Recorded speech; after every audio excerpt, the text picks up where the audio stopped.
Okay, I'm going to get started this morning by just welcoming everyone. Welcome to Wat Tung Yu. Nice to see all of you guys. Sawadee Krab. Welcome to everyone who's joining online as well. Today is what we call our group learning program, where each Sunday and Wednesday I get together with students, helping them to understand the path to enlightenment.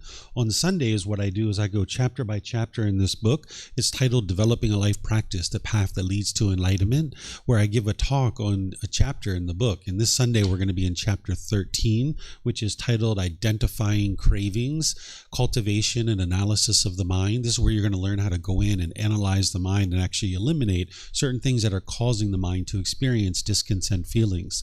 Today, what I do on Wednesdays is I guide students in meditation, and then I essentially open up to whatever questions that you guys have. Essentially, what the Buddha did is he figured out how to get to enlightenment. What enlightenment is a mental state where the mind's completely peaceful, calm, serene, and content with joy. By the time you get to enlightenment, you will no longer experience any discontent feelings. An enlightened being no longer experiences any anger, sadness, frustration, irritation, annoyance, guilt, shame, fear, stress, anxiety, loneliness, boredom, shyness, resentment, jealousy. All of this is eliminated from the mind through training of the mind. Oftentimes people think that these feelings are caused by something external. You might think that your mom or dad are frustrating you, or your brothers and sisters are annoying you, or your boss is irritating you, or something like this. But it's actually not true. These feelings are actually coming from your own mind, and you can see through the teachings of the Buddha in a way that you can independently verify how these feelings are actually coming from your mind. And then what the Buddha does is he gives you the tools and the techniques of how to eliminate the causes and conditions that are producing these feelings, so that through gradual training, gradual practice, and gradual progress, you can uproot this out of the mind and get to a point where your mind's completely peaceful and joyful. So we'll talk more about this after the meditation, because meditation is an important component to training your mind to get to enlightenment, but it's not the only thing that you would do in order to get to enlightenment.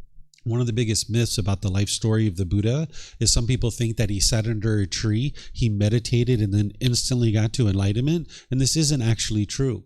If you study his original teachings, you can see that it was through gradual training, gradual practice, and gradual progress that he actually experienced this enlightened mental state. So I'm going to guide you in a meditation session so you guys will get a chance to experience that. And then afterwards, I'll give you guys a little bit of a taste of what the teachings of the Buddha are. And then I'm just essentially going to open up to any and all questions that you guys have, whether it's anything that you're hearing me talk about, whether it's something you're seeing here at the temples in Thailand, or something even that you've been exposed to outside of Thailand or outside of here. I'll be able to help you. And even if you have questions about your meditation practice or any challenges that you're having in life, I'll be able to help you with all of those things. So we're just going to have like an open discussion where you guys can ask any and all questions that you like. So if you'd like to join for meditation, the way that I start this is with some chanting in order to ease us into the meditation. And you guys are welcome to chant along if you like, because you actually get more benefit out of your meditation if you do some chanting to ease into the meditation. Over there on the cabinet, there's laminated sheets that you're welcome to help yourself to. You can actually get the laminated sheets and you'll be able to chant along if you'd like. It's important if you decide to chant along that you understand that this isn't a rite, a ritual, a ceremony, or worship, or prayer, or anything like that. During the lifetime of the Buddha, they used chanting as a way to commit the teachings to memory. Every 2 weeks, his students would come together and they would recite his teachings orally. This is a learning tool or a device that they used during his lifetime. So today, we don't need chanting in order to remember the teachings, because we have books and audiobooks and videos and podcasts and things like this that we can study in order to remember the teachings. But we still do the chanting as a way to ease the mind into meditation and get more benefit out of the meditation itself. So you can see through the origins of chanting that it was used for a learning tool or a learning device, that it's not a rite, a ritual, or a ceremony, or worship, or prayer, or anything like that. If you've been exposed to any of those kinds of things related to the teachings of the Buddha, those weren't the teachings of the Buddha. Those are gross misunderstandings of what the Buddha taught, that he never taught any rites, rituals, ceremonies, worship, or prayer, because he's teaching you to train your mind, not to do rituals and ceremonies. So those rituals and ceremonies aren't going to be able to help you to train your mind. So he taught you to be able to train your mind. If you read the English translations of these chants, you're going to see a lot of appreciation, gratitude, and respect for the Buddha. And because of that, I don't think the Buddha even created these chants. They were probably created by his students, either during his life or after his death. Because if you learn from a teacher how to move from the anger, sadness, frustration, irritation, and annoyance, and all those feelings to this peaceful and joyful mental state, you'd probably have a lot of appreciation and gratitude for that person too, because the Buddha didn't want anything from you or expect anything from you. A Buddha wouldn't go around and say, here, chant these chants to me out of respect for me. This would be ego and arrogance if somebody did this. And by the time you get to enlightenment, you don't have ego in your mind. You don't think of other people as being below you. So the Buddha wouldn't have walked around teaching people to chant things to him out of respect for him. But like I mentioned, if you learn how to move from the anger and frustration and all those other feelings to this peaceful and joyful mental state that is enlightenment, and this person didn't want anything from you or expect anything from you, they were just helping you out of the kindness of their heart, you might actually have a lot of respect and gratitude for that person too. So that's why I think that these chants actually came from his students, either during his life or after his death. So I still chant them as a way to ease the mind into meditation and get more benefit out of the meditation. And you'll see if you choose to chant along that that's exactly what will happen. Once we're in the meditation, I'm going to be providing you some guidance. It's almost like teaching you and instructing you how to meditate while we're actually meditating together. Then there's going to be a period of time of quietness where we're just all meditating. Everyone here at the temple and anybody who's joining online will just all be meditating at the same time. Now, during this period of time of quietness, I'm sure you're going to hear occasional sounds. You might hear a car go by, or a dog barking, or a bird chirping, or maybe someone here will cough or sneeze or something like this.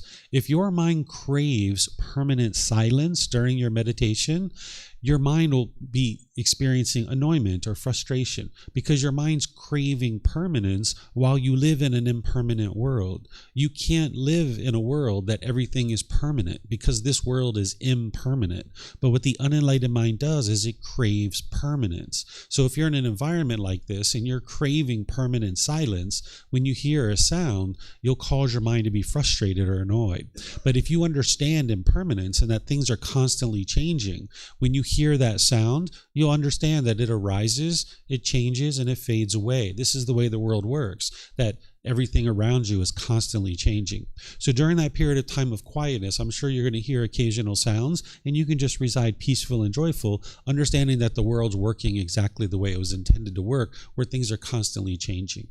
Then after the period of time of quietness, we're going to come out of meditation with some more chanting, and then that's where I'll start today's class and just kind of share a little bit of the teachings of the Buddha with you, and then essentially open up to questions, just have an open discussion with you guys. In terms of your body position for meditation, there's 4 positions that the Buddha taught: seated, lying, standing, and walking. And you would learn these different positions at different times because it's kind of like creating a tool belt as you go through your journey to enlightenment, and you'll need these different tools at different times. Oftentimes people are learning in the seated position, but I teach these other positions in other courses and retreats that I share. But today what I'll do is just introduce you to the seated position, so perhaps you can find something that's really comfortable for you.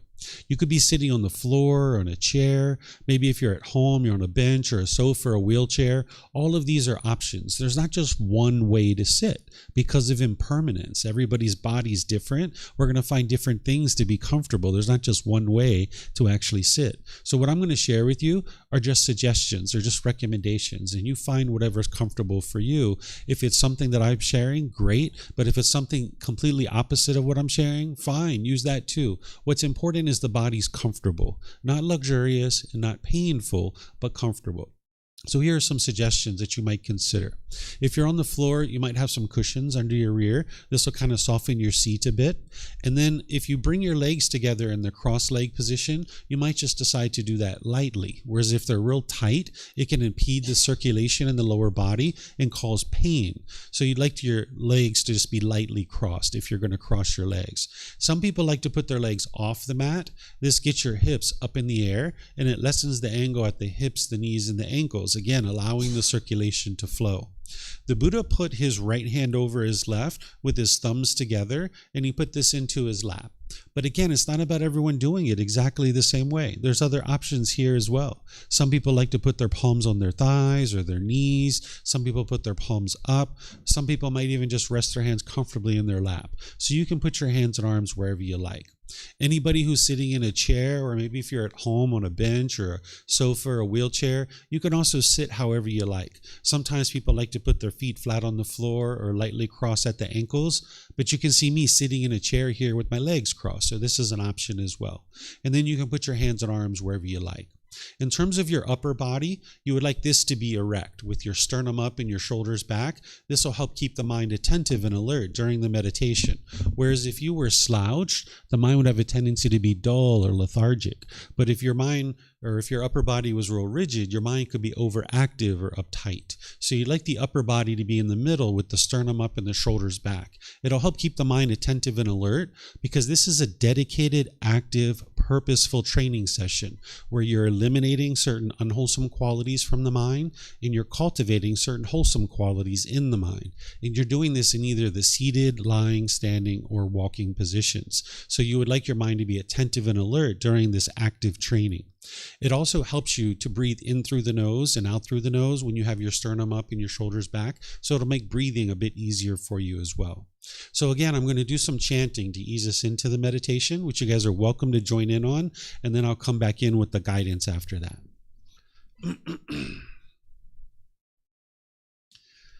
Arahang Samma Sambuddho Mahakeva Bhutang Mahakavanang Apivateyami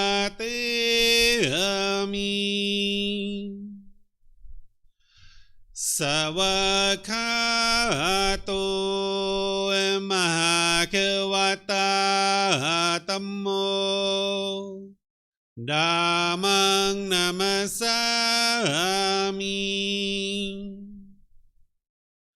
Supatipano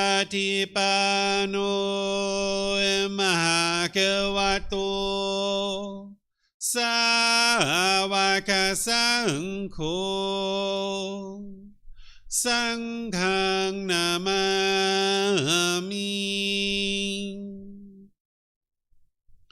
Namo Tassa Bhagavato Arahato Samma Sambuddhassa Namo Tassa Bhagavato Arahato Samma Sambuddhassa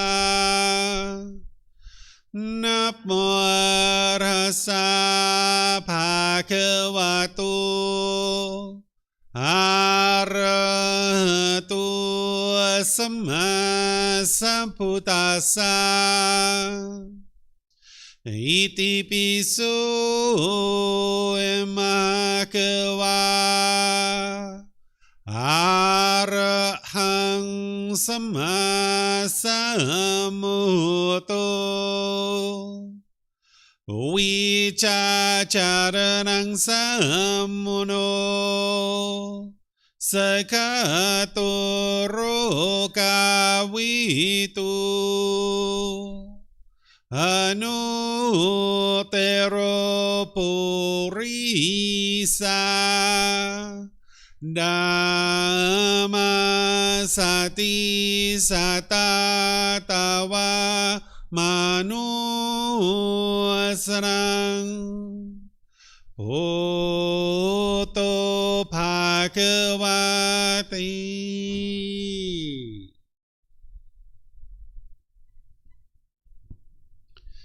Okay, with the lower body and hands and arms comfortable, and the upper body erect, just close the eyes and start breathing in through the nose and out through the nose. Here you're just looking to establish the breath, a nice, natural, steady, consistent breath.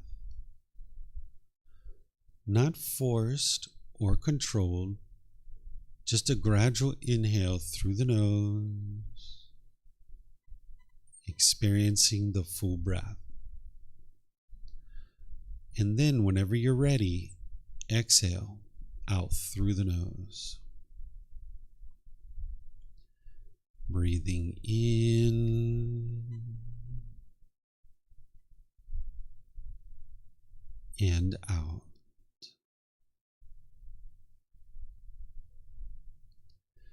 Breathing in and out.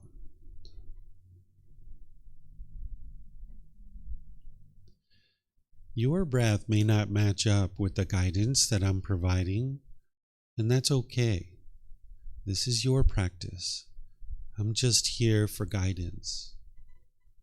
You can use this voice as a reminder that whenever you get to the next inhale, breathe in gradually through the nose, developing a nice, natural, steady, consistent breath. And then whenever you're ready, exhale out through the nose, experiencing the full breath. Breathing in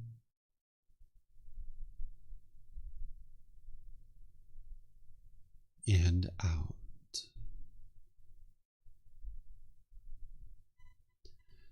Breathing in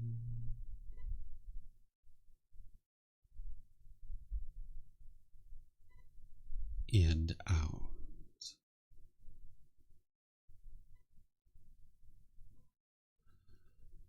With the breath well established, start fixating the mind on the breath, either the sound of the breath coming into the nose or the sensation of air moving over the skin into the nose. The breath is the present moment. Fixate the mind on the breath, the present moment. Breathing in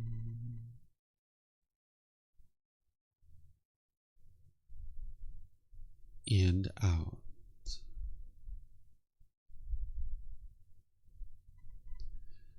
Breathing in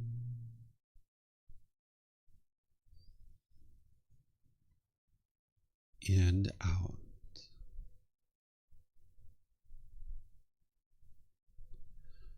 With the mind fixated on the breath, whenever you notice that it moves off the breath, cut that off, let it go, and come back to the breath, the present moment. No need to observe the thought, label it, judge it, analyze it, or even try to figure out where it's coming from. Whenever you notice that the mind is moved off the breath, cut that off, let it go, and come back to the breath, the present moment. Breathing in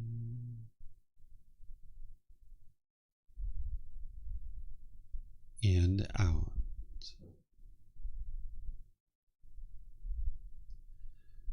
Breathing in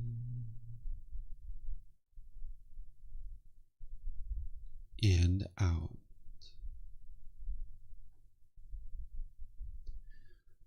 I'm going to be quiet now and let you do this work of focusing on the breath, cutting off and letting go anytime the mind moves off the breath.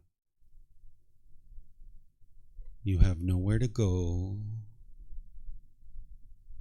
There's nothing to do. No one needs you right now.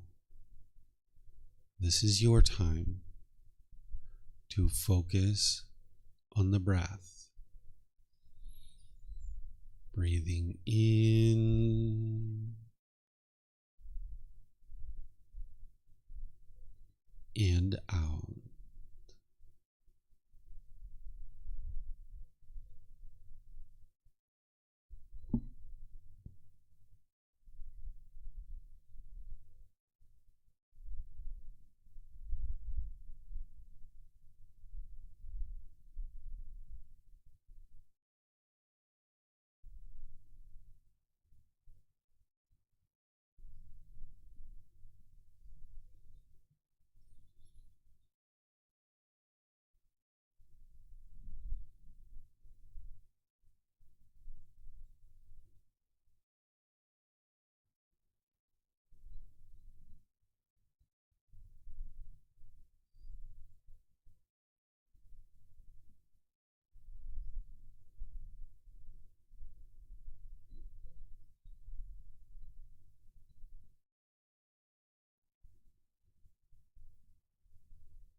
อะระหังสัมมาสัมพุทโธมหาเขวาโพตังมหาเขวันหังอภิวาเทมิสวากขาโตมหาเขวตาธัมโมธัมมังนัมสสามิสุปฏิปันโนมหาเขวโตสาวกสังโฆ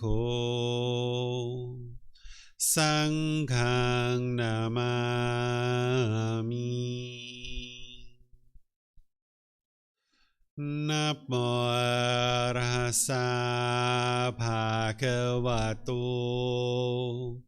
อะระหะโตสัมมาสัมพุทธัสสะ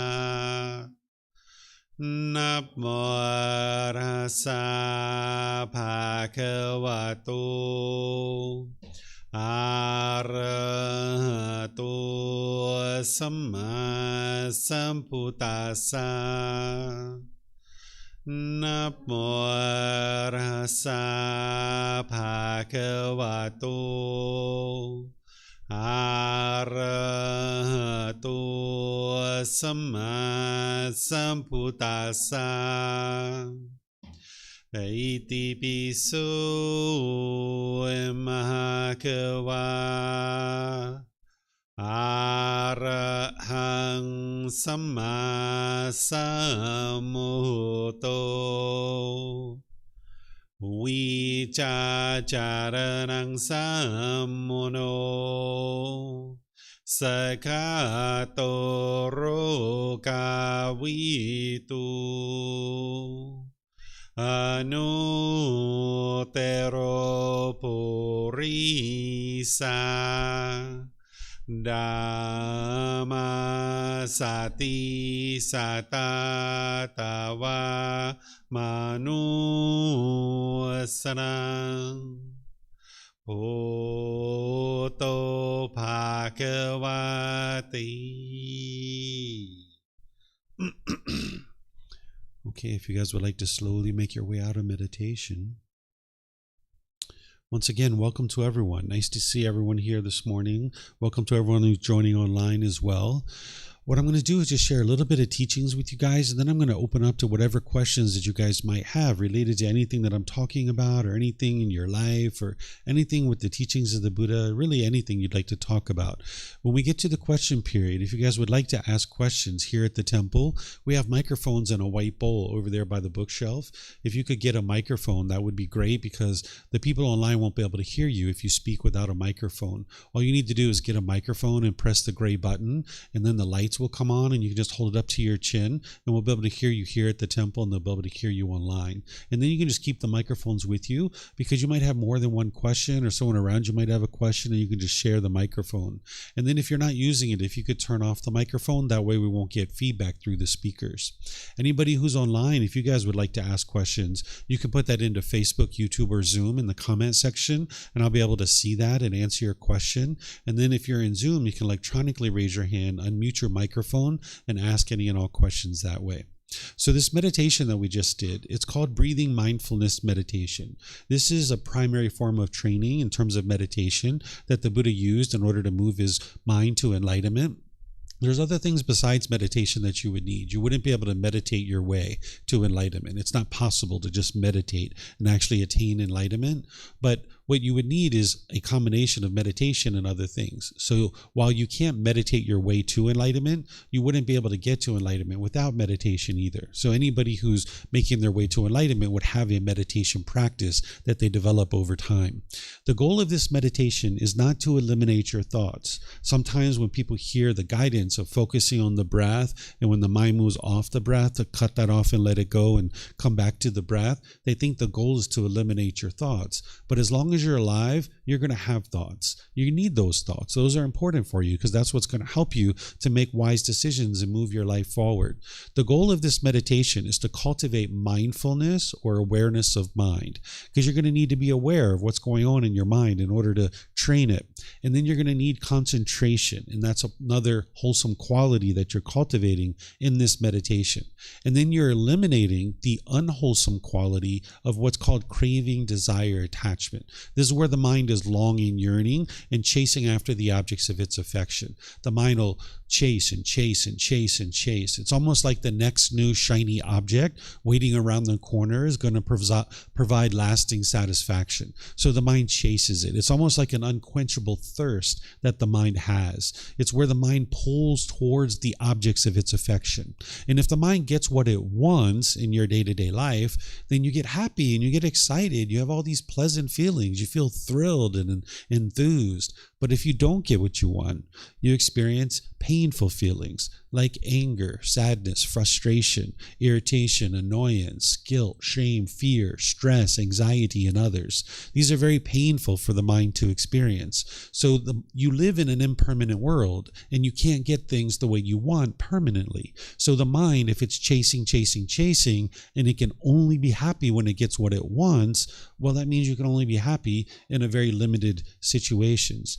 It's what we call conditioned feelings, that the mind experiences conditional happiness.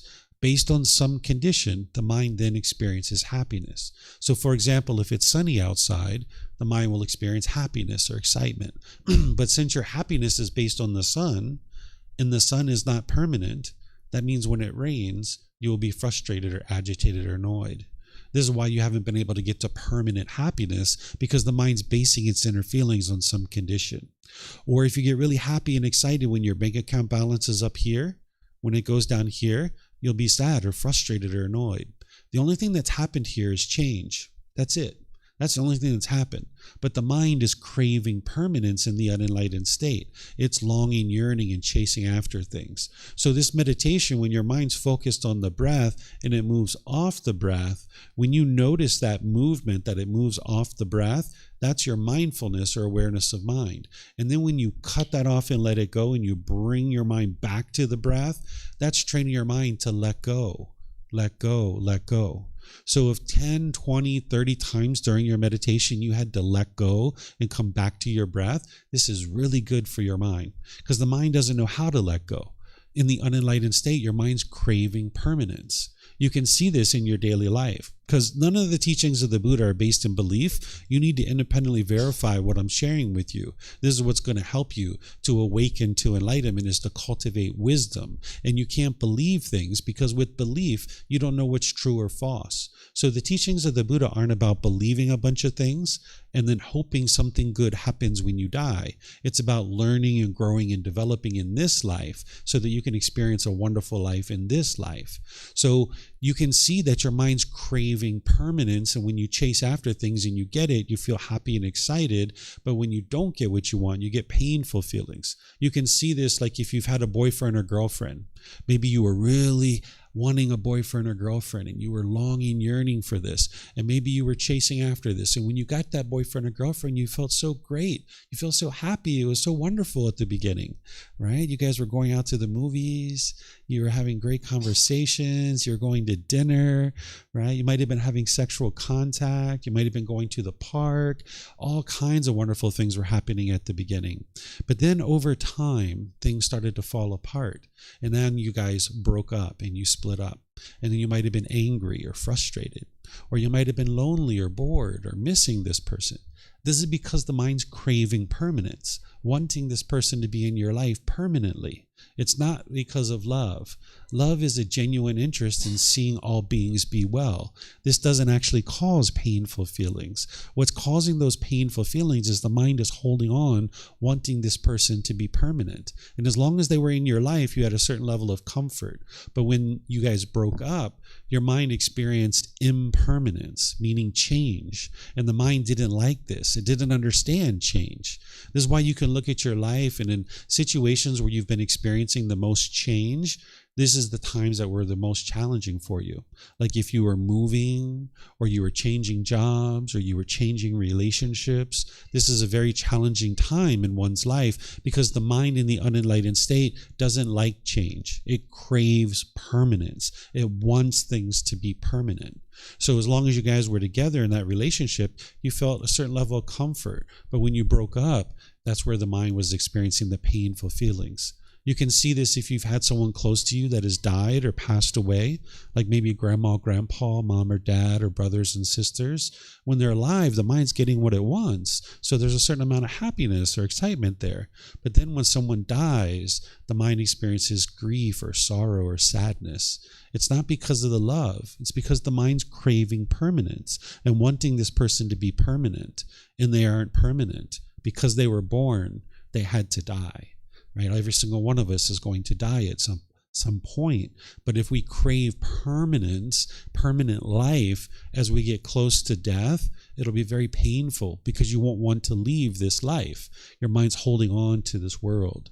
So this craving for permanence and wanting things to be permanent is causing the mind to experience all the anger, sadness, frustration, irritation, annoyance, guilt, shame, fear, stress, anxiety, loneliness, boredom, shyness, resentment, jealousy. All these feelings are actually coming from one's own mind. Like I mentioned, oftentimes in the unenlightened state, the mind firmly believes that other people are causing you to be frustrated or agitated or annoyed. But you need to be able to see the truth, because if you're going to experience enlightenment where the mind's completely peaceful, calm, serene, and content with joy, you need to be able to understand what's causing these feelings so that then you can actually eliminate them. And that's what the Buddhist teachings are all about, is teaching you how to purify your mind and train your mind to be able to get to this peace and joy that is the enlightened mental state. And you can see your mind gradually doing that through training it with the teachings of the Buddha. Because you know, in situations where you were once angry or frustrated or agitated or some other feeling, and when you're training your mind in these teachings and you have that same exact experience, that same situation, and your mind's quite peaceful and joyful, you'll know it's from these teachings that are helping you to experience that. Not only will you experience this peace, calm, serenity, and contentedness with joy, but by the time you get to enlightenment, your mind will be focused. You'll have concentration and clarity and deep memory, because there are certain pollutions that the Buddha discovered in the mind, and what he's teaching you to do is uproot these pollutions and get them out of the mind. And when you purify your mind and you get these pollutions out of your mind, it will perform optimally. And that's where the focus and concentration and clarity and deep memory is coming from. You'll even notice that your personal and professional relationships are really blossoming because you're not being bitter and harsh and hostile any longer. By the time you get to enlightenment, you will have purified all of that. You will have eliminated that from your mind. Right now, when you're bitter and harsh and hostile to people, you might be doing that because you think they're the ones who are causing you to be angry, and you might feel justified in your bitterness and harshness and hostility. But as long as you put that out, that's what's going to come back to you. If you put out bitterness, harshness, and hostility, that's what's going to come back to you. You can see that in your relationships where you're bitter and harsh and hostile. That stuff just comes back to you. By the time you fully train your mind and uproot all these pollutions, you won't even have a bad mood any longer. It's physically impossible for an enlightened being to experience a bad mood or any of these other feelings like anger, sadness, and frustration and others.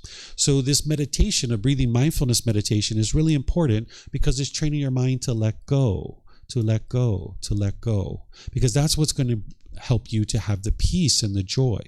And the way you can independently verify that is think about that boyfriend or girlfriend that you guys broke up. And for a period of time, you were angry, you were frustrated, or you were lonely or bored or missing that person. But at some point, you're like, you know what?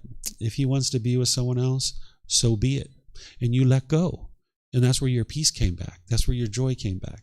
Or you're like, you know what? If she wants to move to another part of the world, so be it. And your mind let go.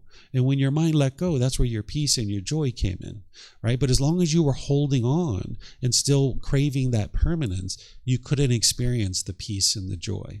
So I'll give you another couple of examples before I open up to questions so that you guys can maybe see this. Because sometimes with relationships, there's so much emotion there that people have challenges to be able to see that it's their own mind that's causing these feelings.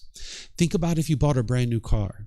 Maybe you were like saving up for this brand new car for a really long time. And this was like your favorite car and you were just dreaming about this car. You couldn't wait to get it. And you eventually saved up enough money and you went to the car dealer and you purchased this car. And then you drove off the parking lot and you were feeling so successful. Everybody's waving at you like, wow, look at her, she's so successful. Wow, look at him, he's got a new car. And you're driving down the road and you park it at the store and you go inside and you come out and there's a scratch on your car. Oh my goodness. Wow, you might be so frustrated or angry at this, right? Well, it's not the scratch that's causing the frustration. And it's not the person who scratched your car. That's not what's causing the anger and frustration. What it is your mind's craving permanence. It's wanting this car to be permanently beautiful. And it can't be permanently beautiful because you live in an impermanent world. Things are constantly changing. This car is going to have things like this occur.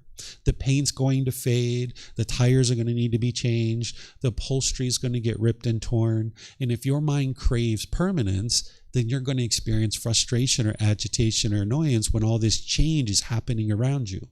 Now, we're not talking about what's wise or unwise, because when we walk through a parking lot, we aspire not to scratch anybody's car. That's what we do, right? But the fact is that this car is going to get a scratch. It's only a matter of time, right? It can't be permanently beautiful.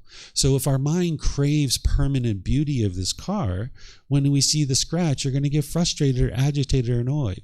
But it's not the scratch nor the person who scratched your car. Because you could look at that scratch and be like, there's a scratch there. Well, did they leave a note? Are there CCTV cameras that can help me figure out who did this? Can I just take my car to go get it fixed? It's got insurance. I can just go get it fixed. The anger isn't helping anything. The anger is just shaking up your mind, making it difficult for you to make decisions. So you can train your mind to just understand, well, of course there's a scratch there. That's impermanence. Now let me just make some wise decisions to figure out how to get it taken care of, right? You don't have to be angry and frustrated. That's not going to solve anything at all. So the Buddha is teaching you how to keep your mind calm and composed so you can make wise decisions that are going to lead to wholesome results in your day-to-day life. So there's many teachings from the Buddha that's going to help you to be able to train your mind. This meditation is just one. It's going to train your mind to let go, let go, let go. And you can get to the point where you're no longer experiencing these discontent feelings. But it's gradual training, gradual practice, and gradual progress. It took the Buddha 6 years to get to enlightenment. As I shared, one of the big myths about the life story of the Buddha is that he sat under a tree, he meditated, and instantly got to enlightenment. And this just isn't true. It took him 6 years. And you can see it in his own words that he talks about gradual training, gradual practice, and gradual progress. He says very clearly that it was not instantaneous that he actually got to enlightenment. And the same thing is true for you. That if you're interested in getting to this enlightened mental state, it's a multi-year journey, but it's a permanent solution that by the time you get to enlightenment, that your mind will never again experience these discontent feelings. And you can experience the same improvement through this gradual training, gradual practice, and gradual progress. And everything you've ever done in life has been the same exact way. Whether it's learning to read, write, and speak any particular language, it's been gradual training, gradual practice, and gradual progress. If there's some job or occupation you have, it's been gradual training, gradual practice, and gradual progress. So it's the same thing with this inner growth and this inner development that is the path to enlightenment. One of the ways to think about the teachings of the Buddha is it's to heal from what hurt you so that you never need to hurt ever again. Right? I'll say that again. It's to heal from what hurt you so that you never need to hurt ever again. By the time you get to enlightenment, there's no more painful feelings. They just don't exist. But what's hurting you is not the outside world. It's what's going on inside one's own mind. And the Buddha's teachings bring that to your attention in a way that you can independently verify. So he's not teaching rites, rituals, ceremonies, worship, or prayer, because none of those things lead to wisdom and development and growth in the mind. He also didn't have a bunch of rules and commandments that you need to follow. It's not religion that you're, being indoctrinated with some beliefs. In fact, the Buddha never said, just believe me about anything at all. He said just the opposite. He said, come, investigate my teachings. Come examine them. Because if you examine his teachings close enough and you understand them, they lead exactly where he said they do, to this peaceful and joyful mental state.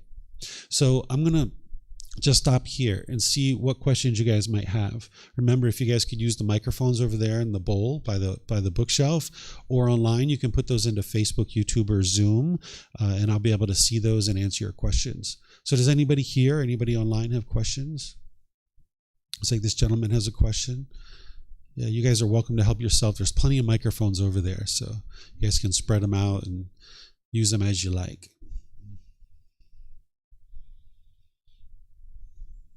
Yeah.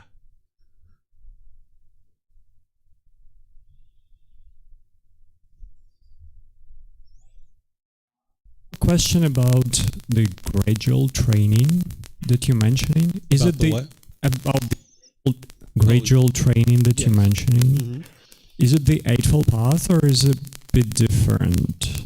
Yeah, the Eightfold Path is the core central teaching of the Buddha, and it would be important to learn this with the original words of the Buddha, because there's plenty of resources out there where people are reportedly describing what they refer to as the Eightfold Path, but the vast majority of the resources you're going to find in the world aren't based on the original words of the Buddha, and because of this, they have misunderstandings, and it can mislead you, and it's not going to actually produce the true results that the Buddha talked about.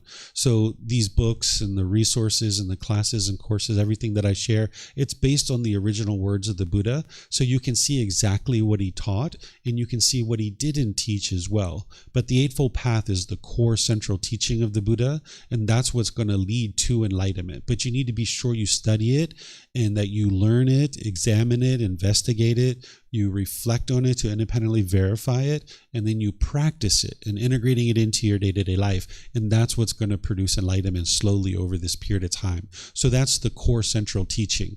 But then there's other teachings that integrate into it that's going to help you to more fully be able to practice to actually move your mind to enlightenment.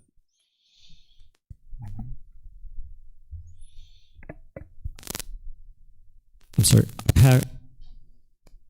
Sounds like your microphone is impermanent. Yes. Just like the Buddha said, right? His teachings apply even to modern technology. Maybe just try another microphone. The batteries might be going out in that one.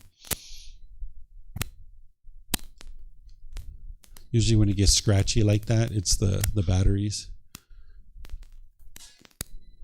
It sounds like it's not turned off too. Maybe someone can turn it off over there in the bowl.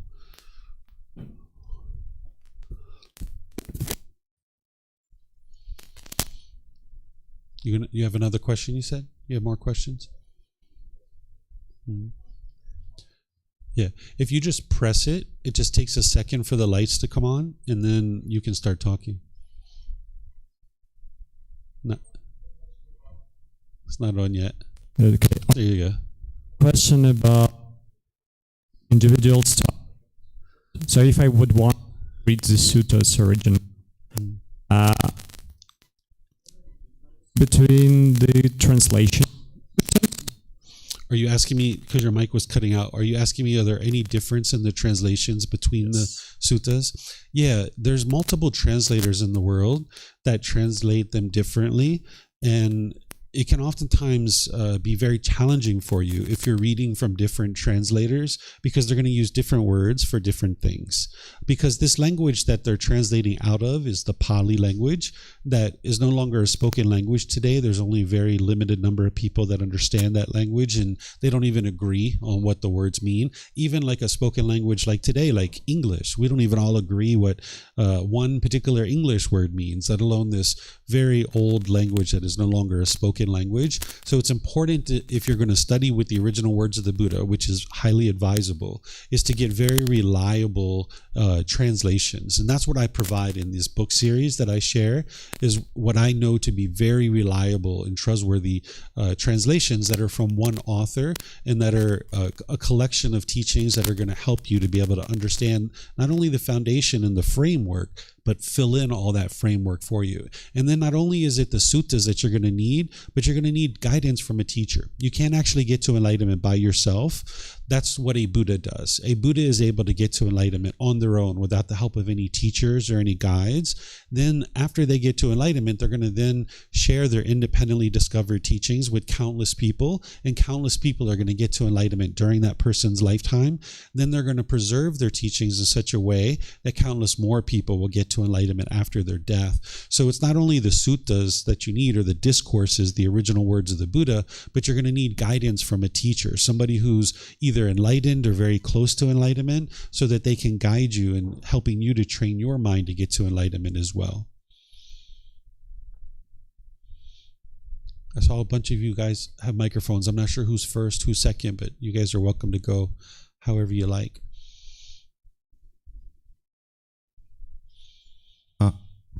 So I was wondering if the Buddha said anything about experimentation, specifically.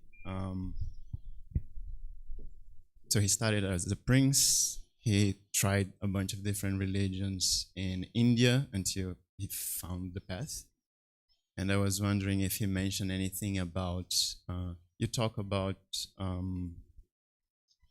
verifying the teachings by yourself, and if this is like an A/B test, and A is the Buddha teachings, do we, or should we, or, and I'm asking if he said something about we trying stuff out to verify the B so that we can know the difference. Do you know what I mean? I think I know what you're saying. Let me answer what I think I hear you saying, and if there's more, feel free to follow up. So the Buddha figured out what we refer to as the natural laws of existence. There's certain natural laws in the world that are affecting you, whether you're aware of it or not, just like the natural law of gravity. When we were growing up, we didn't understand that natural law, and it was affecting us, whether we were aware of it or not. And because of our lack of wisdom of that natural law, we struggled and we had difficulties in the world. You know, we fell down, we hit our head, we broke our toys, we had all kinds of difficulties. But slowly but surely, we gained wisdom of that natural law of gravity, and now we can navigate the world peacefully with that wisdom. So there's other natural laws in the world that the average person is unaware of. And that's what a Buddha figures out. They figure out what are these natural laws. And then they use those natural laws to be able to train their own mind.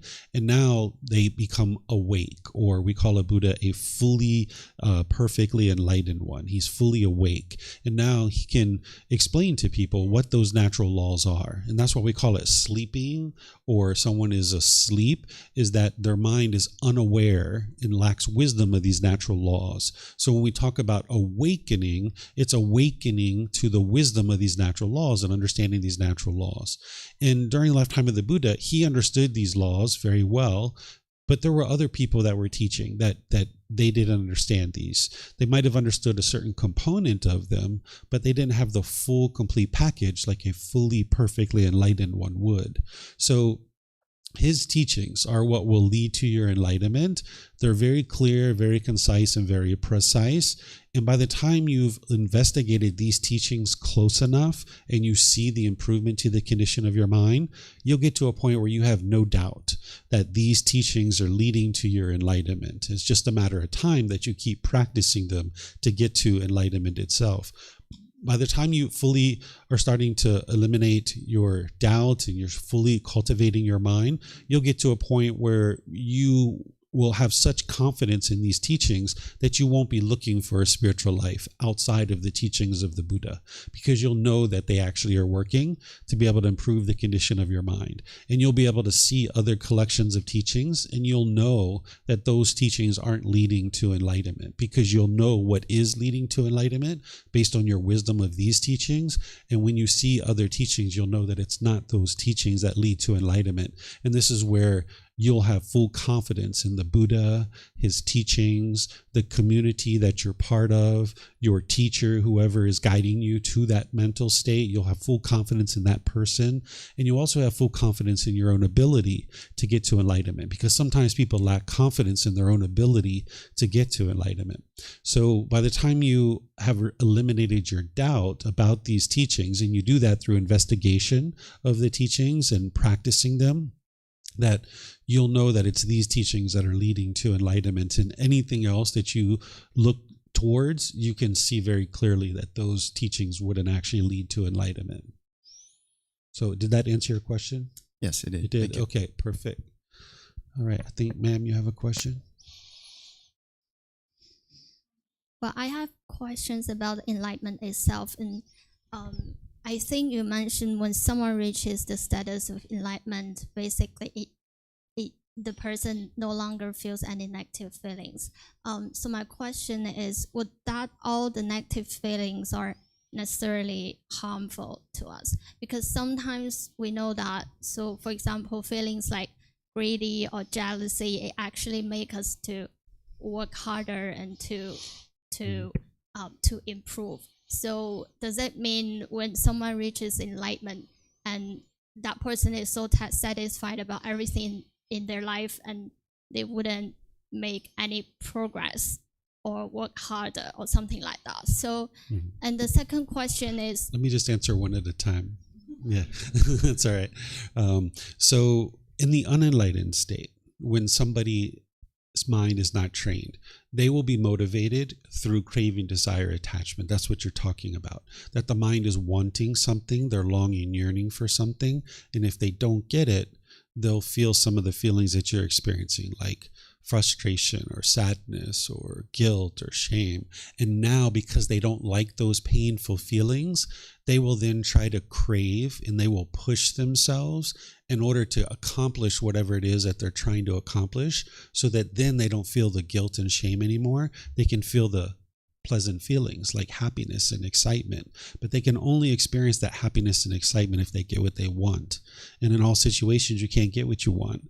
And that's why you're ultimately going to end up back in the sadness and frustration anyway. Because even if you get what you want, eventually that's going to wear off, because it's temporary happiness. It's going to eventually wear off, and you're going to be back in the sadness and frustration over and over and over again. So this is what an unenlightened being experiences. It's like being stuck in a cycle where you long and yearn and you want something, and if you don't get it, you feel painful feelings. And now when you feel painful feelings, you long and yearn some more, and you crave some more, and then you keep chasing and chasing and chasing, and now you may not get what you want, and you feel deeper painful feelings. But eventually, if you get what you want, even you get happy, the happiness is temporary. So that brand new car, you're so happy when you get it, but then when it's in a car accident or it gets scratched, you're frustrated. Or you get so happy when you have a boyfriend or girlfriend, but then when you don't have one, you're frustrated or agitated.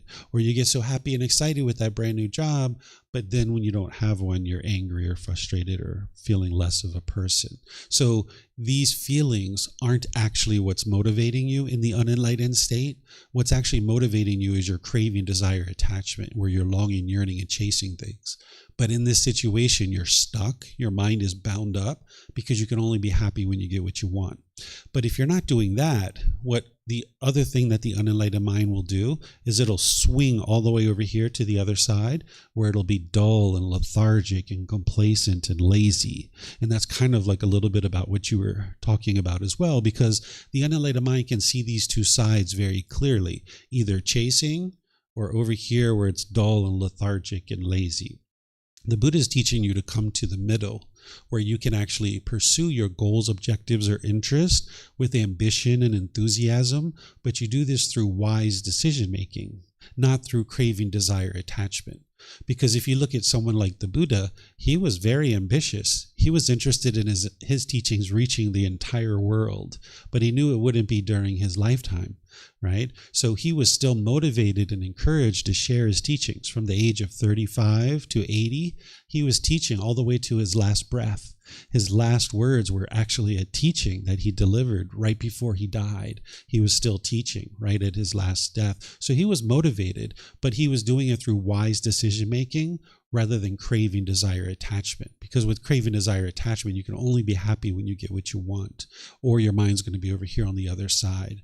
So you don't need these feelings of guilt and shame and stress and anxiety, because that's just shaking up your mind and motivating unwise decisions. Whereas if you train your mind to let go of all of that and come to the middle, you can now make wise decisions to work towards your goals and objectives.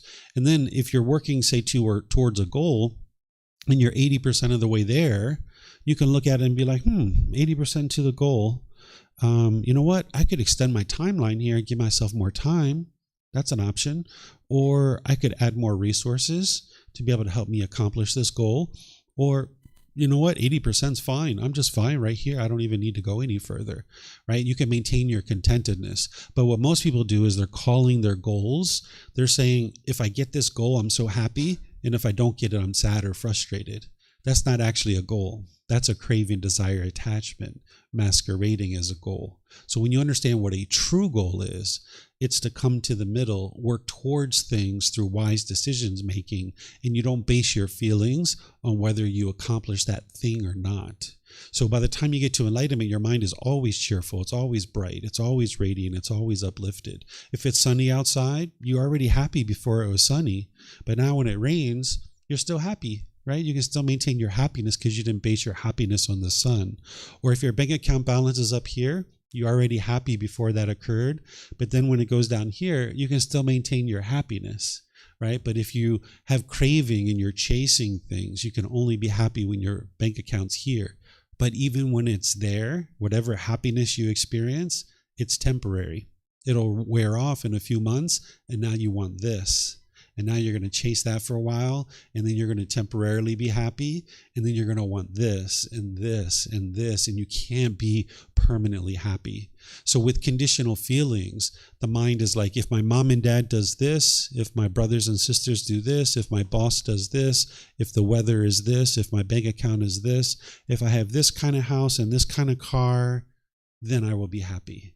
But all those things being true is very limited.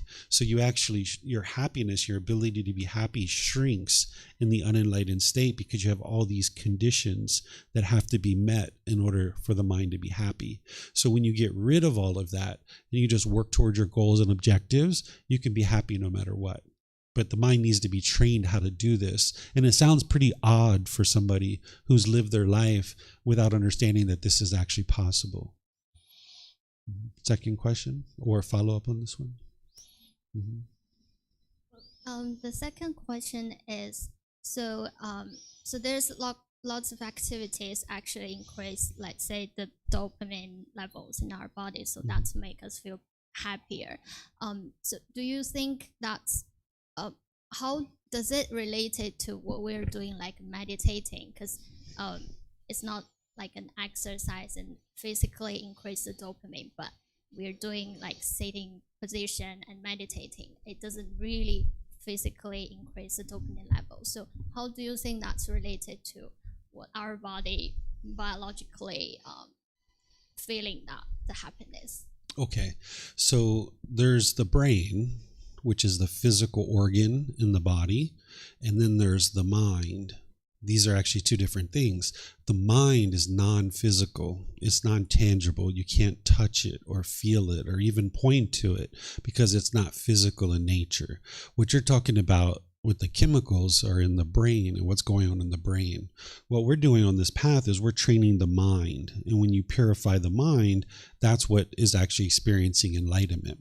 What doctors are showing us now, because we have the technology to do this that didn't exist during the lifetime of the Buddha, is that when you train your mind, there's an effect to the brain, that the physical structures of the brain are changing. So MRIs and CAT scans and other devices, doctors and researchers are showing us that if you're doing enough meditation and you're training your mind with all these other teachings, there's physical structures of the brain are actually changing in a positive way. And once you get to a certain amount of change, your brain never reverts backwards and never regresses backwards. And it's the same thing that the Buddhists said about the mind 2,500 years ago. So the more science that's coming out, the more it's confirming what the Buddha actually taught during his lifetime. So we're training the mind and the brain is something completely different, but there's a connection between the two of them, that one is influencing the other. That if you train your mind, it'll influence the brain, but also if you put chemicals into the body, it'll influence the brain, changing the chemicals of the brain, and now that's going to influence the mind. So the path to enlightenment and experiencing the peace and the joy and the happiness that the Buddha is guiding you towards, it isn't about tweaking brain chemistry. It's about purifying your mind and uprooting the causes and conditions that you discovered that are keeping the mind in the unenlightened state. And as you're doing that, it's going to affect the brain in a positive way, that your mind's not going up and down throughout your life, because that's what one experiences in the unenlightened state due to the dopamine and serotonin and all these different chemicals that are bouncing up and down, because the individual doesn't have control of their mind. So it's affecting the brain and causing the chemicals to go up and down. Where by the time you get to enlightenment, rather than experiencing conditional feelings, you're experiencing unconditioned mental qualities. Right? So let me explain the difference between these. Is conditioned feelings are based on some condition. You're then going to experience a certain feeling. Like I was talking about, like it's sunny outside, so therefore I'm going to be happy. But then if you base your happiness on the sun, because the sun is not permanent, when the sun goes away, you'll experience sadness when it's raining. That's a conditional feeling, that based on some condition, you're going to experience a certain feeling. My bank account's up here, happiness. Down here, sadness. Have a boyfriend or girlfriend? Happiness. Don't have a boyfriend or girlfriend? Sadness, right? This is the conditionality of these things. And because you can't have any of these external things permanently, as long as your mind's basing your feeling on these external things, that means your happiness is not permanent. That's why you haven't been able to get to permanent happiness yet, because your mind's basing its inner feelings on some external thing. And all of these things are impermanent. So what the Buddha is guiding you to is not conditional happiness, which someone might call that the dopamine in the brain is increasing or what have you, but instead what he's guiding you towards is unconditional happiness, where there doesn't need to be any condition met in order for the mind to be happy. If grandma's alive, you are already happy, but if grandma dies, you can still maintain your happiness. You're not happy because grandma died. You're happy despite the fact that she's died, because your mind's not holding on and craving for her to be permanent. You understand that she is impermanent. So when she dies, it's just a normal part of life.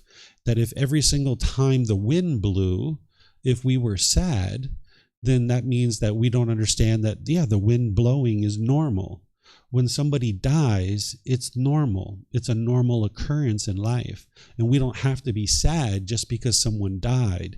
But if our mind holds on and craves permanence, when grandma and grandpa die or mom or dad die, you'll be sad because the mind's holding on. So what we're talking about doesn't have to do with the chemicals, although that is what's going to ultimately occur when you're training your mind. There's going to be an effect to the brain. Thank you. Yeah, you're welcome. Anything else you guys would like to ask about?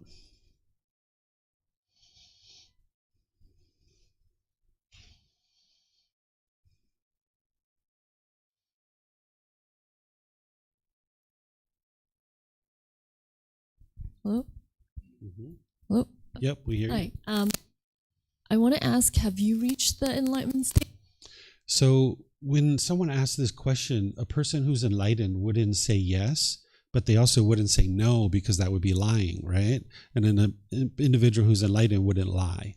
So if somebody says, yes, I am enlightened, then this is the mind's ego and arrogance and pride and you know, maybe they want admiration from other people. And by the time someone's gotten to enlightenment, they don't have ego, they don't have arrogance, they don't think of themselves as being above another person. So in my opinion, rather than saying yes or no, a better approach would be to help other people to understand what enlightenment is, so that then they can attain it for themselves, rather than talk about my mental state. But if you're curious about these kinds of things, better ways to ask this types of questions is you can ask someone, when's the last time you experienced anger or sadness or frustration? Because they can answer those kinds of questions. Or you could ask, is it possible to eliminate anger and sadness and frustration? Because someone who's enlightened will know that it's possible to do that. So you can ask those types of questions, and there's a lot of others that you could ask too that kind of helps you to be able to see.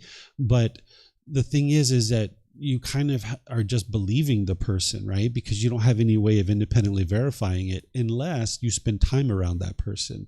If you spend time around that person, then you would know for yourself whether that person is enlightened or not. So that's why I choose to teach people what enlightenment is, because the more they understand what enlightenment is, then they can determine for themselves whether someone is enlightened or not. So you're welcome to ask those kinds of questions and I can answer them, but I wouldn't answer a question yes or no about enlightenment just because of the things that I just shared with you. Thank you. I also have a follow-up question. Sure. And I should ask you this question, but let me know. What emotion would you say is the hardest for you to let go during your practice, and how do you usually overcome such emotion? Yeah, it's not the emotions themselves that you're letting go of. You're letting go of the underlying cause that's producing the emotion, right? So there's certain cravings, desires, attachments, the mind's longing, yearning, and chasing after things. So for example, if somebody craves for their money to be permanent, when it changes, that's when they'll be sad or frustrated. So what you're letting go of is you're not letting go of the money itself, because you need money in order to sustain your life. You're letting go of the longing, yearning for it to be permanent, right? Or for example, like a lot of us have these mobile phones, right? A lot of people are attached to this. If you have it with you, you feel like, oh, wow, great, my mobile phone. I can like call people, I can do things, I can play games. But then if you misplace it, or you lose it, or someone steals it, or if it breaks, now you might be frustrated or agitated or annoyed. So you're not eliminating the phone itself. You're not eliminating the object, because that's not the craving, desire, attachment. You're eliminating the longing, yearning for it to be permanent. So if somebody leaves their house without their phone and fear comes up in their mind, that's because they're craving their phone to be permanent, and their phone is not permanent, right? So you're not letting go of the fear, you're letting go of the craving for the phone. And now by letting go of that craving for permanence for the phone, you won't experience the fear any longer. So what was the most challenging for me to eliminate in terms of my craving, desire, attachment is sexual activity. That's a very challenging one. You can actually get to the second stage of enlightenment and still be having sexual relationships. And this is what oftentimes people do, particularly when they're young. They continue to learn and grow and develop on the path and get to the second stage of enlightenment. And they might hang out there for a while if they have a sexual partner and they're having a certain relationship. Maybe they're young, they'd like to have a family. In that second stage of enlightenment, your mind will be quite peaceful, but you're still going to experience discontentedness, particularly around sexual activity. But if you're interested in getting to complete peace and complete joy, you ultimately need to eliminate sexual activity. Because as long as you have a craving for sex in your mind, when you're getting it, you'll feel really happy and excited, and maybe even for a few days afterwards. But then ultimately your mind's going to end up agitated and frustrated because you're going to want sex and you can't have it. So this was the most challenging one for me to eliminate. Thank you. Mm-hmm.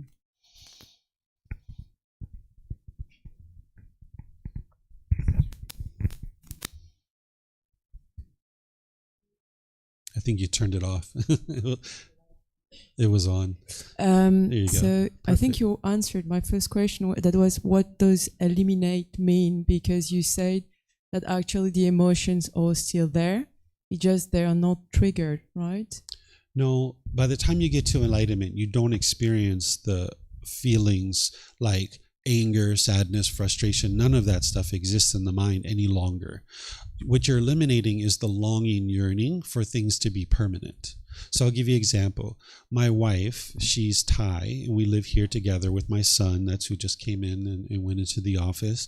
So we all live together, right? Well, she actually goes to the USA to work twice a year. She leaves for about 2 months.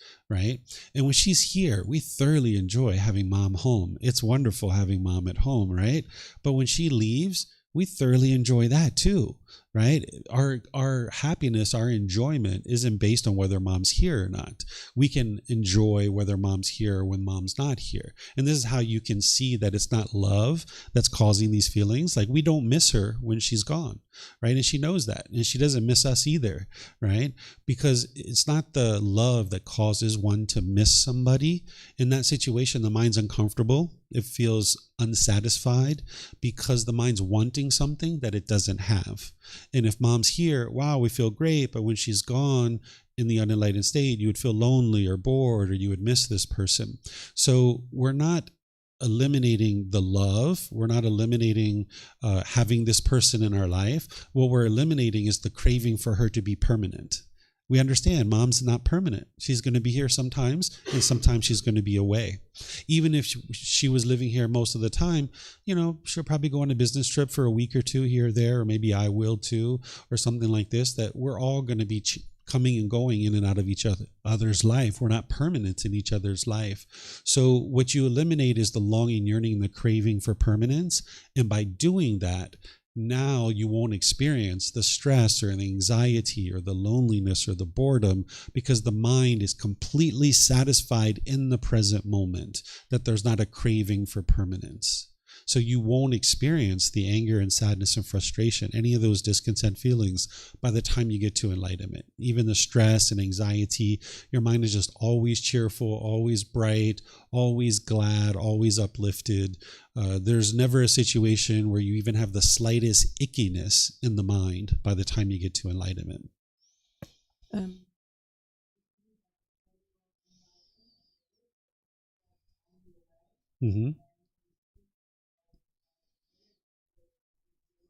Mm-hmm.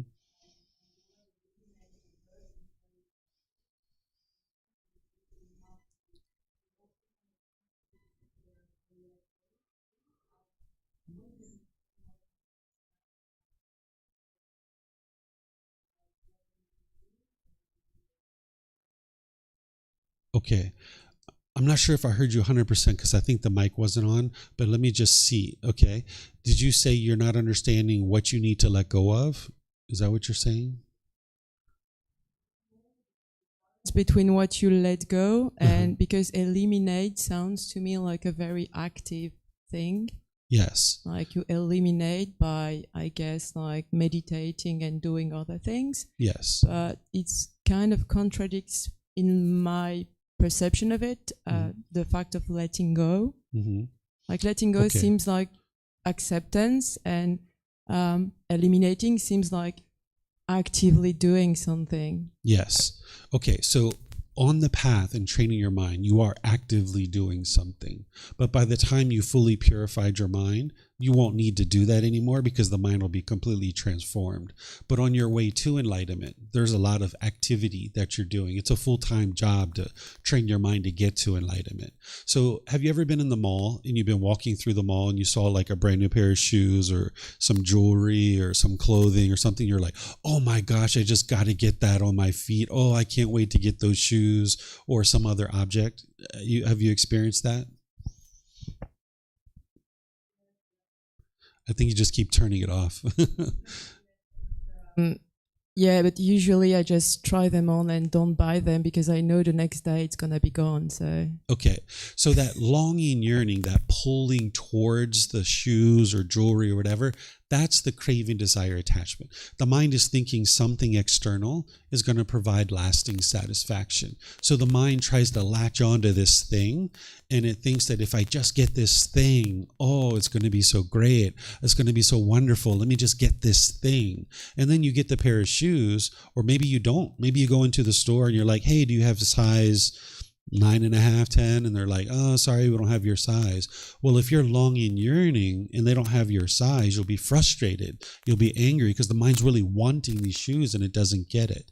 But if you go in the store and they have your shoes, then you're so excited. Yay, I got my shoes. Look at my new shoes. I can't wait to show them to everybody, right? But now as the shoes age, or they get beat up and maybe they get ripped or torn, or somebody steals them.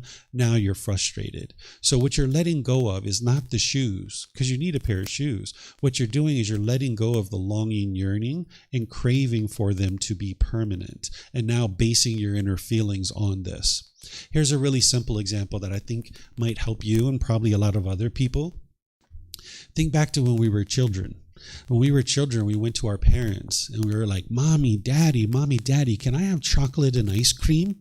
And they're like, sure, little David, here you go. Here's your chocolate and ice cream. Oh, thank you. You're the best mommy and daddy ever. Oh, so excited. I got my chocolate and ice cream. Right. And then the next day, Mommy and Daddy, can I have chocolate and ice cream? Sure, here you go. Here's your chocolate and ice cream. Ah, you're the best mommy and daddy ever. Right. And now the third day, Mommy and Daddy, can I have chocolate and ice cream? No, you can't have chocolate and ice cream. You're the worst mommy and daddy ever. Well, what's happening there is not anything. Mom and dad aren't bad, right, so to speak, right? They're not the ones who caused my anger. It was that the mind was craving and longing, yearning for this chocolate and ice cream. And it could only be happy if it got it chocolate and ice cream. And the mind was craving for that to be permanent. And as long as you were getting it, the mind was happy. But when the mind didn't get what it wanted, that's when it got angry and frustrated, because the mind was craving permanence. So there's nothing wrong with eating chocolate or ice cream. Like, there's no harm in choosing to do that. It's that the mind is craving for it to be permanent, and it's basing its inner feelings on whether it gets it or not.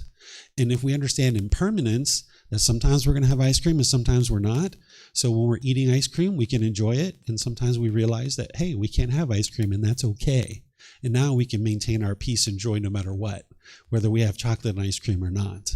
But when you have a craving, desire, attachment, you can't do that. So what you're doing is you're eliminating the longing, yearning, and basing your feelings on whether you get this thing or not. Does that make sense for you? Yeah, I thought that would help you. And this is where the training comes in. I'll show you guys this visual aid. Let me go all the way back, because this is a roll of slides that I use in this program. So this is the Eightfold Path. This is what the gentleman was asking about. This is the core central teaching of the Buddha. And there's 8 individual factors here. And there's words from the Buddha behind each one of these. And you're learning each one of these, and this is the full, complete training that the Buddha teaches you. But you need to know what's behind each one of these. This is just an image to be able to help you. What I do when I teach this in all the various courses and retreats and so forth is I show you the words of the Buddha. These are the words of the Buddha here. And I teach you what this is, and I teach you how to practice it so you can integrate it into your day-to-day life. And by learning each one of these factors, you might think of it like a speaker system. If you had a speaker system and you had 8 dials and you were tweaking these 8 dials to get a better and better quality sound out of the speakers, that's what you would do, because you'd like your speakers to sound really good. Your mind is the same way. There's these 8 little dials, and if you tweak these 8 dials, you'll get a better and better quality performing mind. So these are the 8 dials, and the Buddha figured this out. And when you understand what these are and you tweak them over a consistent long-term period, you'll see your mind starts performing better and better and better. And this is where you can see the results for yourself. And that's why I share with you the teachings of the Buddha aren't about believing a bunch of things and then hoping something good happens when you die. It's about learning, growing, and developing in this life and experiencing the ideal life now in this life. And this is the training that you employ, and you tweak these 8 dials and you see your life gradually improving, and you see your mind gradually improving too. Because like I said, there are certain situations where you were once angry and frustrated or other feelings, and when you're in those same exact situations and your mind's peaceful and joyful, you'll know that it's these teachings that are leading to that, because you've been tweaking these and training your mind in this way. And meditation is part of it, but that's not the entire solution. Meditation is just one component of this overall plan that the Buddha describes of how to train your mind. So what the mind has in the unenlightened state is it lacks wisdom of this. It doesn't understand this because it's never learned it. Just like when we grew up, we didn't understand how to clean our body, right? We didn't understand. We were too busy playing as kids. We didn't want to take a shower. Like, who has time for a shower and a bath when we're like 5 years old, right? We don't have time for that stuff. We're too busy playing, right? But at some point, we gained the wisdom of why it was wise to take a shower, and we needed to clean this body, and we needed to clean it up. And by the time we got to 10 or 12 or 14 years old, we're like, kind of like feeling clean. I'm going to start doing this myself. Mom and dad don't even have to tell me to take a shower anymore, because I just like it, right? So we learned how to clean the body growing up as a child, but you didn't learn how to clean your mind. And there's two parts to this individual. It's not just the body. There's a mind here that if you didn't learn how to clean this mind, now you're walking around with a dirty mind. So the same thing with this body. If you were walking around for a week or a month or a year without having cleaned the body, you'd be very uncomfortable. Well, if you've been walking around all these years without having cleaned the mind and learned how to do that, then that's why you feel uncomfortable in some situations. That's why you feel stress and anxiety. So now you're coming to a place, Thailand, where they understand how to clean the body, but they understand how to clean the mind too. And if you do both of these things, this is where you'll actually experience the real results and benefits in your life. And this is how you clean the mind. This is the path. But people don't typically learn this growing up because their parents didn't have that wisdom. But now as an adult, you can actually gain that wisdom to be able to understand how to clean your mind. So that way you address this entire being. You're not just cleaning the body, but you're cleaning the mind too. And this is where you'll experience more and more improvement to the condition of your mind in your life. And now things can be very peaceful and joyful for you. Make sense? Yeah. So you need to clean your mind. Life is so much better that way. Yes, sir.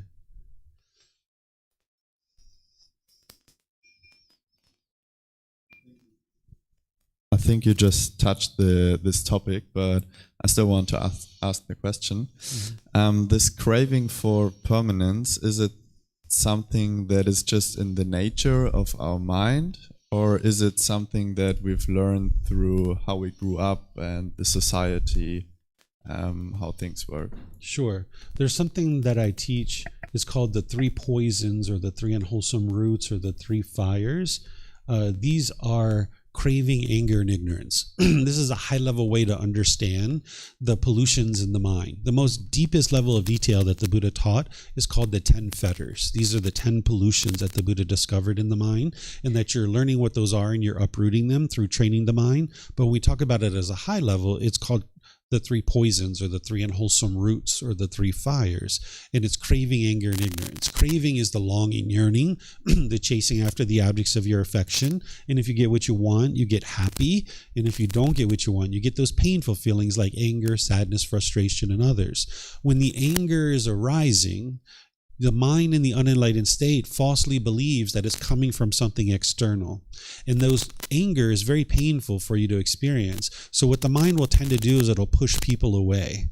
You might have done this where you've pushed friends or family members out of your life, or you've pushed a situation out of your life, because the mind thinks that this person is the one causing you to be angry. So you tend to push people away out of your life. This is called aversion, where the mind is averse to this thing and it doesn't understand the real cause of your anger is your own craving in your mind. So the mind firmly believes the problem is external, so it tends to push people or situations away. Or you'll be bitter and harsh and hostile to people through your intentions, your speech, and your actions. It's almost like an animal growling, roaring at another being, trying to convince that person to do things your way. It's almost like trying to fear them into doing things your way. This is the mind's craving trying to get fulfilled, where it thinks if it's bitter, harsh, and hostile to people, that you'll get what you want, and now you'll feel happy. Or the third thing you'll do is you'll try to put expectations on people, and you'll try to control them or pressure them or force them to do things your way. And as long as the mind's doing this, you can't live harmoniously with all beings. And you can see that this doesn't actually solve the problem, because if you push people away, if they were the true cause of your anger and sadness, when you push them away, you'd be happy from that point forward in life. But you can see it didn't actually solve your problem. When you push people away out of your life, you still get annoyed, you still get frustrated, you still get agitated.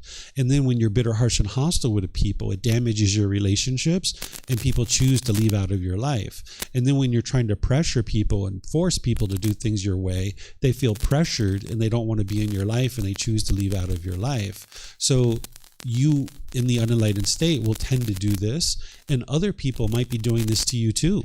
You might actually have friends and family around you that are pushing you away, being bitter, harsh, and hostile, and putting their expectations on you. So where the craving and the anger is coming from is this third one, which is referred to as ignorance or the unknowing of true reality or confusion or misunderstanding. People are actually translating this from the words of the Buddha. And this word ignorance isn't the best word because it's kind of a derogatory word. I would never refer to anyone as ignorant. An enlightened being wouldn't talk about somebody in a diminishing or degrading way. And the word ignorance is like a diminishing way to refer to somebody. So a better way to think of this, a better translation, because translations are important, is unknowing of true reality, lack of wisdom, confusion, misunderstanding. The mind in the unenlightened state just doesn't understand what it doesn't understand. It lacks wisdom. That the mind firmly believes, because of its lack of wisdom, that other people are causing you to be angry. So while we call this craving, anger, and ignorance, it's really because of ignorance that craving and anger continues to exist. So where the craving is coming from is the lack of wisdom, the mind's confusion, the mind's misunderstanding. That's why the cravings continue to exist in the mind. Because when we were born, we all had craving.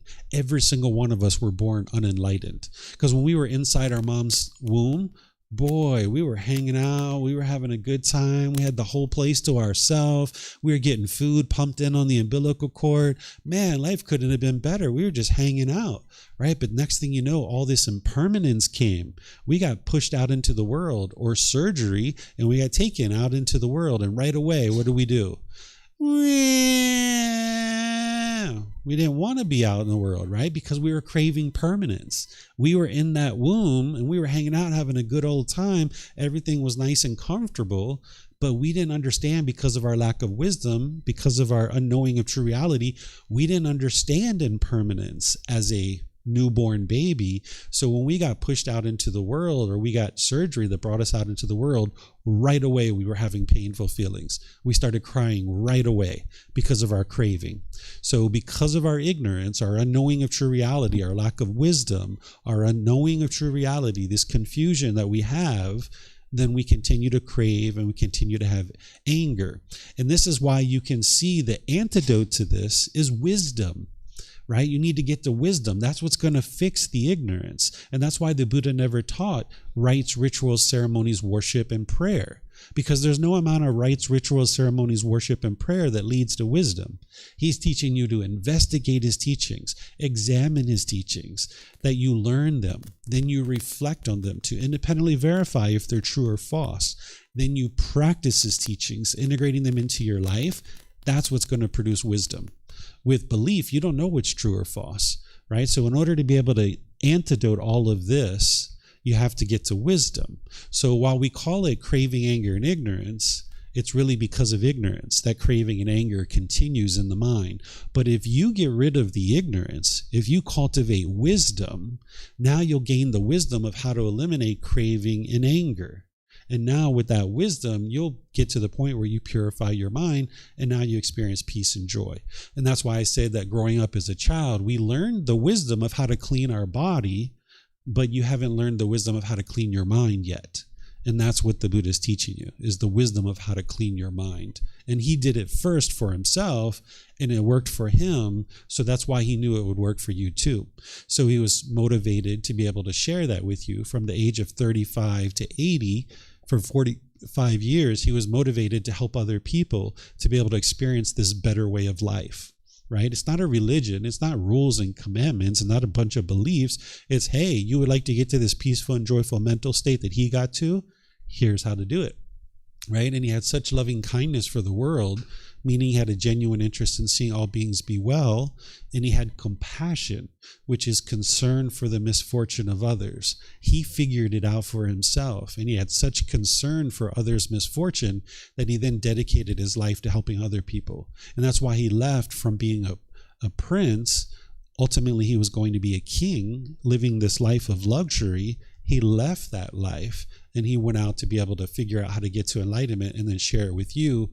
And that's why he never went back to the palace, because it didn't matter about the world riches. He was more motivated to be able to help you to be able to experience the peace and joy than going back to the world riches. So it's because of ignorance that the cravings continue. That's why the mind craves, because it just doesn't know any better, has no understanding whatsoever. The mind's more comfortable to blame other people for what you experience in your life than in taking responsibility for what it is that you're experiencing in your day-to-day life. The mind will tend to think that it's good luck or bad luck that you're experiencing, or you might think it's destiny or fate, or you might think it's a being called God or some entity called the universe, or you might blame other people for what you experience in your day-to-day life. But what you can see is that it's your own decisions that are leading to any particular result that you're experiencing. And the beauty in this is that if there's anything that you don't particularly care for that's going on in your life, all you need to do is cultivate wisdom, make different decisions, and you'll experience different results. But if we continue to have this lack of wisdom, thinking that it's good luck or bad luck or destiny or fate or God or some entity called the universe, or that it's other people that are causing what we experience, then we can't actually cultivate wisdom. Because that's why you might be experiencing the same things repeating over and over and over again in your life, because it's the same decisions that are leading to these same unwholesome results. But if you start to take responsibility for what you experience in your day-to-day life, then you can cultivate wisdom, make different decisions, and you'll experience different results. Otherwise, you just stay stuck because you're making the same unwise decisions. So the beauty in this is that you accept responsibility for what it is you're experiencing, and then just figure out what decisions you're making that are leading to this result. Just cultivate wisdom, make different decisions, and you'll experience different results. But what the unenlightened mind tends to do is it's complacent. Another way to say that is that it's lazy to a certain degree. It doesn't want to do this work to implement change and improvement. But if you get past that and you see how detrimental it is to continue to live with anger and stress and anxiety and all these other feelings, then you put forth the work and effort to move beyond that. And that's where the teachings of the Buddha come in to help you, because he's going to share with you how he did it. And then you can learn that wisdom, and then you see it actually works for you, just like it worked for him. Mm-hmm. Any other questions? Yeah. Feel free. Yeah. I don't know who's first, who's second. Yeah. Mm-hmm. If you don't have the wisdom in a situation to not be angry or not crave for a different result, should you stay in the situation until you can try and try and try, or should you just let go and come back later to it? Each situation's a bit different. One of the things about the teachings of the Buddha, it's not like a decision tree. It's not like if this happens, do that, and if this happens, do that, because that would mean there's one permanent answer for every single situation. But all the variables are always different in each situation. But in general, if your mind is angry or frustrated or agitated or any of these other discontent feelings, that's not the best time to be trying to work through a problem, because your mind is going to be clouded and you're going to have difficulty seeing true reality and making wise decisions. That anger is going to motivate unwise decision making. So what you would like to do in general is step back from those situations, calm your mind down, think through whatever the challenge is that you're facing, and then make the decisions to move forward and improve. And that's where a teacher comes in. Like a teacher is essentially like a tour guide that is pointing out for you the things that you need to learn and understand. It's your journey to enlightenment. A teacher is essentially just pointing out for you what it is that you need to learn, and then we provide you the opportunities to be able to do that learning. And then we're almost like a life coach. You might decide, think of it like that. Some people think of a Buddhist teacher like a therapist or something like this, but we don't charge you anything. Everything's available at no cost. You know, it's all available. The books, the videos, the podcasts, the courses, the retreats, the personal guidance, all these things are available. You're going to need help and guidance because each one of these situations that you experience are going to be different. But in general, stepping back, thinking through the situation, letting your mind be calm and peaceful, you'll be able to see more clearly what would be wise in any given situation. Whenever you're making decisions through anger, it's going to produce unwholesome results for you. Mm-hmm. Okay. I think that's everything, huh? Let me see. Don't have any questions online? Okay. Well, since I don't see any more questions, what I'm going to do is just end by thanking all of you guys. Thank you for coming to learn the teachings of the Buddha. Thank you for your interest to learn and grow on the path. If you guys would like to learn more, there's plenty of opportunities for you. On Friday, we have a social event here every Friday at 6 p.m. We have either movie night or game night, where it's an opportunity for you to just hang out, meet people, have conversations with people. This Friday, which is 2 days from now, we're having a movie night at 6 p.m. We're going to be watching a movie. It's called, I think it's called The Trapped 13. It's called The Trapped 13, How We Escaped a Thai Cave. There was this situation several years ago where there was 13 boys trapped in a cave in northern Thailand, and there was a big international effort to be able to rescue them out of the cave. And they were in there for a couple of weeks, I think, and they ended up getting rescued, and they all lived. So there's a movie about it. So we're going to watch this movie starting at 6 p.m. on Friday. If you guys would like to watch it, you're more than welcome. We have a popcorn machine here that we break out our popcorn machine and we make fresh popcorn, and we have music playing. It's kind of like a party. And then by 6:15 we start the movie and we watch the movie together. So if you guys would like to come hang out, you're more than welcome to do that on Friday. On Saturday, we have our Pali Canon and English study group where we study the words of the Buddha. So you guys are welcome to come to that, where we meditate and study his teachings. Then on Sunday morning at 9 a.m., we have the group learning program where I'm going to be teaching. You'll see, we'll meditate together, but then I'll teach you a chapter from this book. And we're going to be learning chapter 13. I'm going to teach you how to go in and surgically remove some of these cravings, desires, attachments that we've been talking about here. There's ways to go in and surgically remove some of these out of the mind. And then at 6:30 p.m., we have meditation over at the main hall. So if you're coming for like the Sunday night walking market, you might decide to stop by for meditation at 6:30, where we just meditate, and then I basically open up to questions like I did today. Then I also teach Sunday night here at 9 p.m. as well. The same class that I taught Sunday morning at 9 a.m., which is chapter 13, I teach that on Sunday evening at 9 p.m. as well. So these are the next few learning events. You can see all of them on our calendar over there. You can look on our website, on our events calendar. You can come talk to me if you'd like. What I suggest for people to do to really get started on this path is to start with this first book. And you can get this first book from our website for free. You can download it. You can take it and go print it yourself. You can get printed versions here at the temple by just reimbursing us for the printing cost, or you can get it on Amazon. If your country has access to Amazon, that's the best place to get started. And then we have regular classes, courses, and retreats that are here at the temple, but then we live stream them out through the world. So you can attend classes live. There's people online right now that are attending live. And then you can even ask questions from the live streams. And if you can't attend the classes live, you can watch the recordings as well. So if you're interested in getting rid of this anger and sadness and frustration and all the other discontent feelings like guilt, shame, fear, stress, anxiety, and others, there's help for you here. You just need to decide that you're ready to do the work to be able to get rid of these feelings.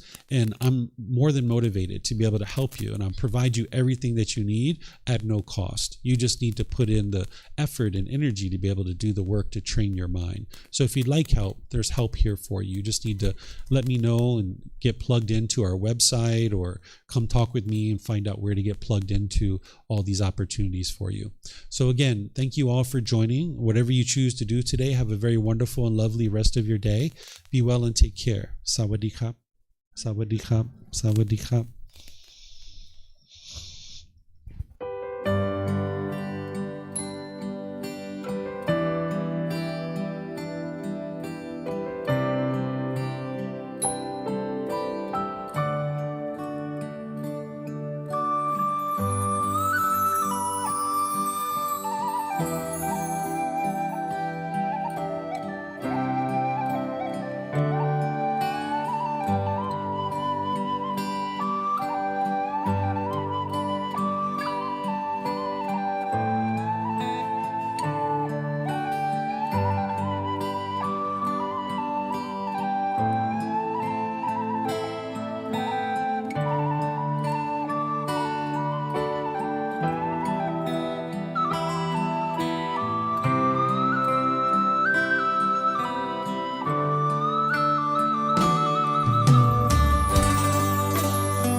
Thank you again for watching. Enjoy your meditation. Look forward to seeing you online and answering any questions that you might have. Thank you so much.